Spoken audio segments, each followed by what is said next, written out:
to ignore the fact that the meat he's eating every night for dinner is the #1 cause of global warming.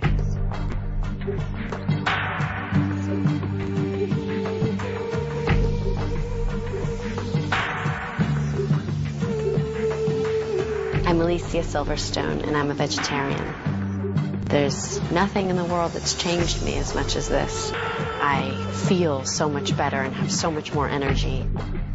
It's so amazing.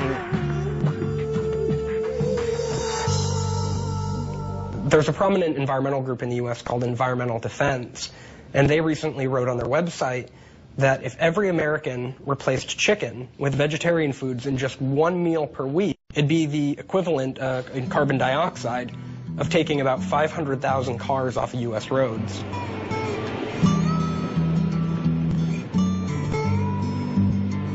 Here in the United States, big is beautiful. This applies to the cars and definitely to the steaks. The average American eats 124 kilos of meat a year, 44 more kilos than the average Dutchman. At night, at the hotel, I watch a classic about American factory farming. Here you go, Leo.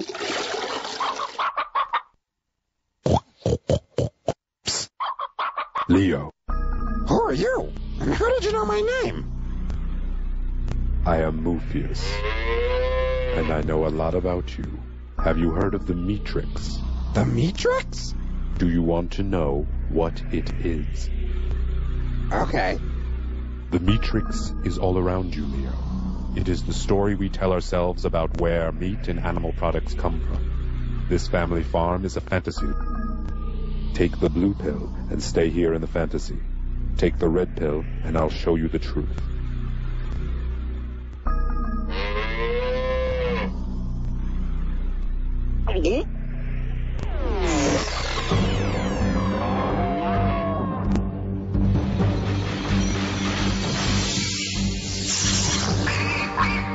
Welcome to the real world. Wow! What is this horrible place? This is a factory farm, Leo. Places like this are where most eggs, milk, and meat come from. How did this happen? I'll show you. In the mid-20th century, greedy agriculture corporations began modifying sustainable family farming to maximize their profits at great cost to both humans and animals. Factory farming was born. Animals are packed as closely together as possible. Most never see sunlight, touch ground, or get fresh air. Many can't even turn around. These cruel conditions cause fights and disease amongst the animals. To fix this, the corporate machine began systematic mutilations, practices such as debeaking chickens.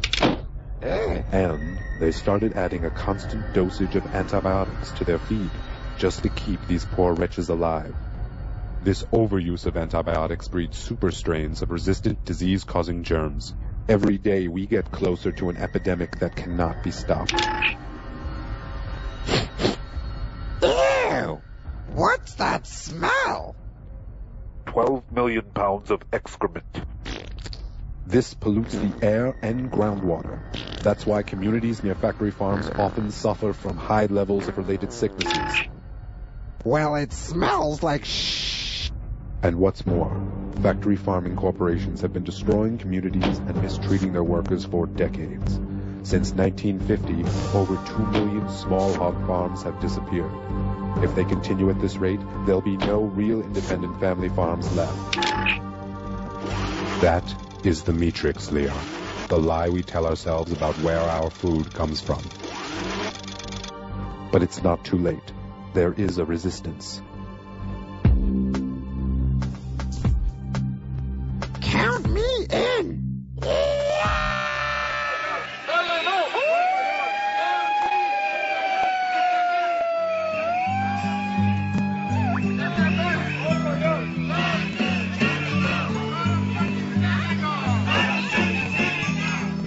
Washington, city of politicians, policymakers, lobbyists and activists. Think of the seals when you buy your meal! Boycott Canada! Today, a demonstration against the seal hunt is held at the Canadian Embassy.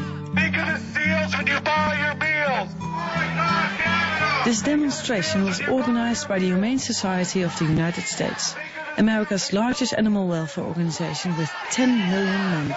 This seal kills! This seal kills! 30 minutes later, I have an appointment on Capitol Hill with Wayne Purcell, the president of the Humane Society. Hi. Hello there. Hi. Hello there. Welcome to the United States. Welcome to Washington, our nation's capital. Thank you. And we're so proud of what you've accomplished in Thank Holland with your election. We all took note last November of how you were elected, and you're the first party for the animals in the world to achieve this. True. So thank you. And we Thank look you. forward to learning about what you've done. Oh, okay. It's so nice to meet you finally. You're the biggest organization on animal welfare. Yes, we are. We have 10 million supporters here in the United States in terms of paying supporters. Yeah.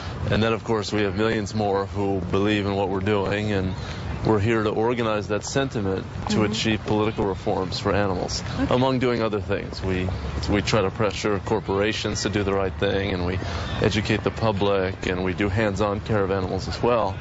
But the political work here in Congress is very important. Hi.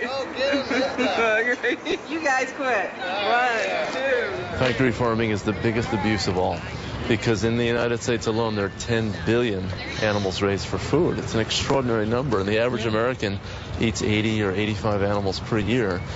And we want to see that number reduced, and we want to see the animals out of these terrible confinement systems. Why do you think Al Gore didn't mention factory farming?